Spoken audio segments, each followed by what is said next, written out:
Hallo zusammen. Es freut mich, dass ihr den Weg in dieses Video gefunden habt. Mein Name ist Tanja, für alle, die mich noch nicht kennen.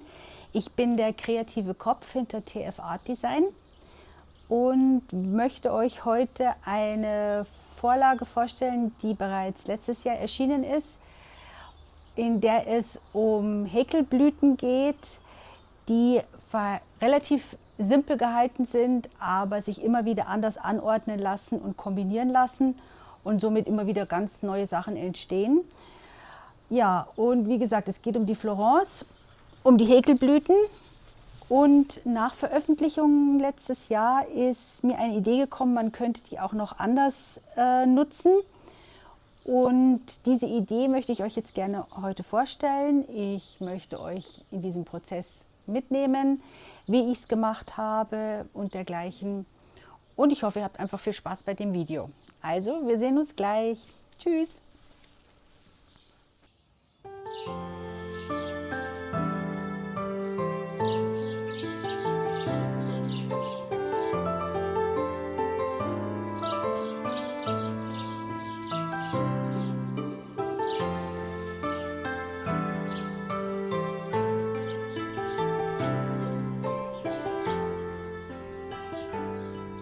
Hallo! Neues Format, ganz ungewohnt, nicht vor der Kamera, auch für mich sehr ungewohnt. Ich wollte euch aber sehr gerne durch einen Prozess führen, der mir letztes Jahr kam, nachdem ich die Florence veröffentlicht hatte. Viele kennen sie ja schon. Ich hatte sie eigentlich entworfen für Taschen. Diese Häkelblumen, die verschieden anzuordnen sind, einzelne Elemente, die sich untereinander kombinieren lassen und je nachdem, wie es einem gefällt, auf die Taschen bringen kann. Glockenblumen, mein Augenmerk war darauf gelenkt, viele sind keine großen Fans vom Häkeln. Ich komme auch aus dem Strickbereich. Aber Häkeln im Sommer ist immer was ganz Besonderes für mich und daher war es mir wichtig, die Blumen so einfach wie möglich zu halten. Genau, aber nach der Fertigstellung zufällig kam ich auf die Idee, man könnte ja nicht nur Taschen damit bestücken, sondern auch für die Wohnung Körbe. Ich habe durch Zufall diesen Korb entdeckt und dachte mir, wow, das wäre was für meine Blumen. Und durch diesen Prozess würde ich euch jetzt gerne in diesem Video führen. Ich zeige euch, wie ich einzelne Blumen gemacht habe, vor allen Dingen auch die Glockenblumen, wie die zusammengenäht werden und wie man das auch am besten bügelt. Ich gehe wirklich her und mit einem richtig nassen Tuch dämpfe die. Die sind dann sehr nass am Anfang, aber danach werden sie etwas weicher und ja, auch biegsamer. Genau. Und zu dem Garn nochmal wollte ich sagen, das hatte ich letztes Jahr durch Zufall entdeckt. Das ist die Dao L. Das ist aus Südkorea, kommt die.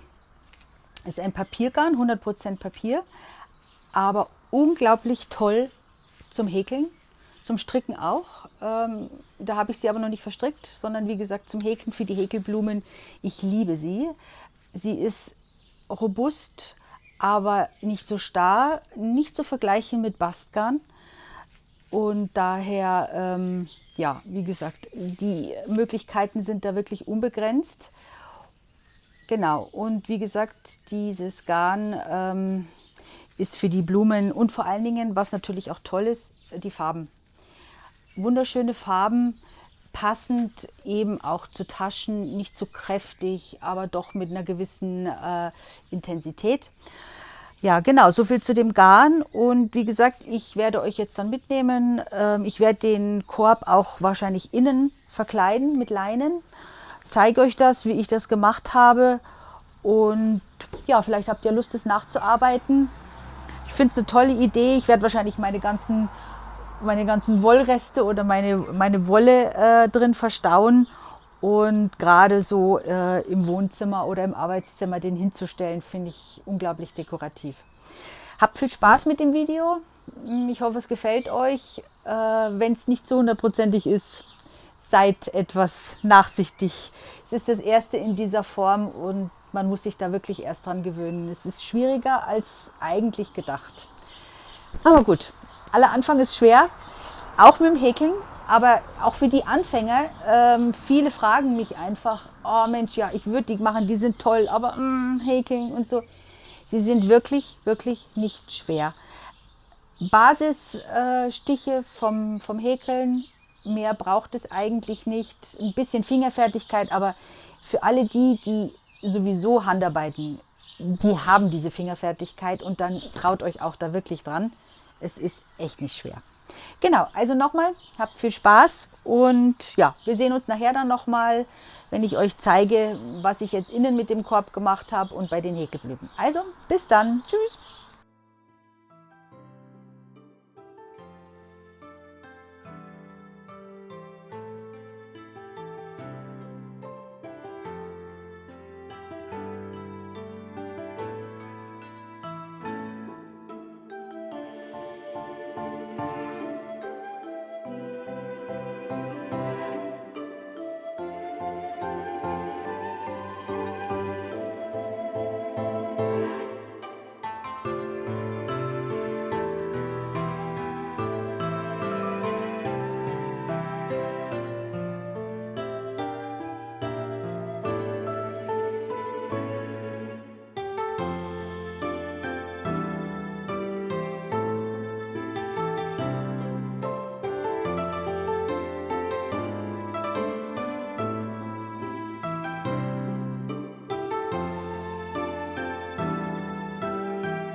Für die Glockenblume verbinde ich zuallererst den Kelch mit der Blüte.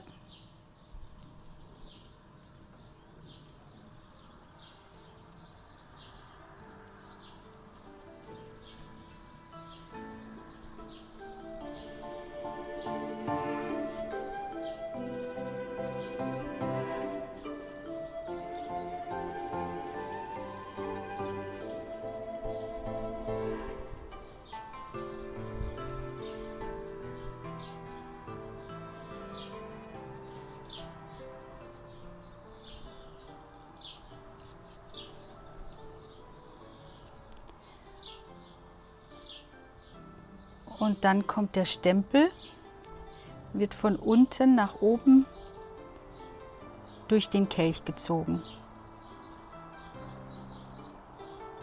und etwas vernäht dann.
Ja, wie ihr seht, der Korb ist fast fertig.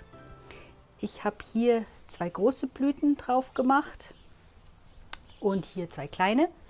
Die Glockenblume habe ich dran gehängt und ich werde noch hier auf der Seite eine dritte Blüte machen. Die muss ich aber noch dämpfen, da nehme ich euch dann noch mal mit. Ja, was das Innenleben angeht, so werde ich den Boden etwas verstärken. Ihr könnt Karton nehmen. Ich nehme gerne diesen Plastic Canvas. Er lässt sich besser befestigen und ist doch relativ flexibel, aber Karton geht genauso.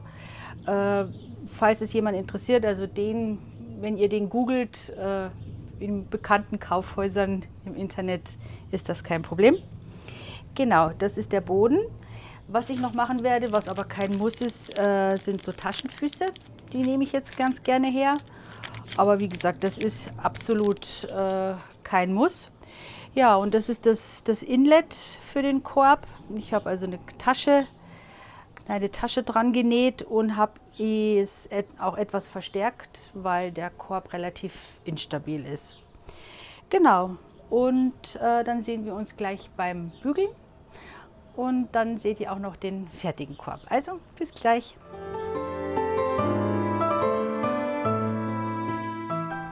Ja, das Dämpfen ist eigentlich kein Hexenwerk. Und normalerweise würde ich es jetzt auch nicht zeigen, aber was da doch wichtig ist, wenn ihr das dämpft, also das Garn hält schon wirklich was aus. Ich nehme also ein Handtuch nicht nur feucht, sondern es ist eigentlich schon nass. Ich weiß nicht, ob man es erkennen kann. Und die Blüte jetzt, so wie sie ist vom Dämpfen, ist relativ verdreht, auch wirklich keine Hemmungen haben. Ich lege das also wirklich drauf. Das Handtuch ist also gut feucht und dann einfach wirklich nur mit viel Dampf feste drücken. Moment.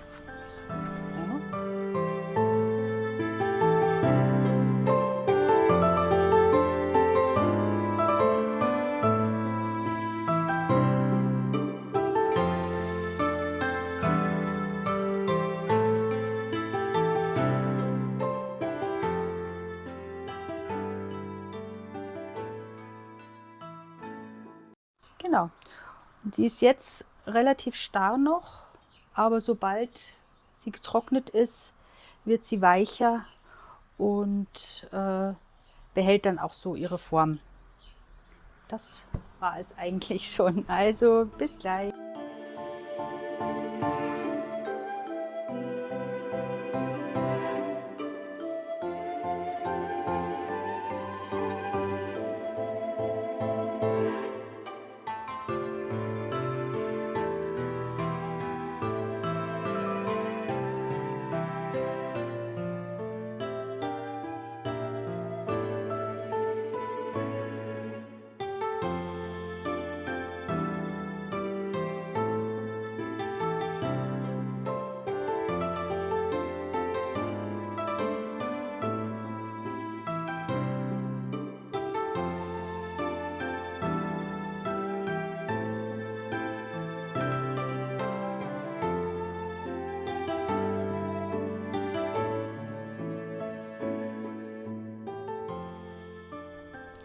Ein letztes Mal möchte ich euch den fertigen Korb zeigen.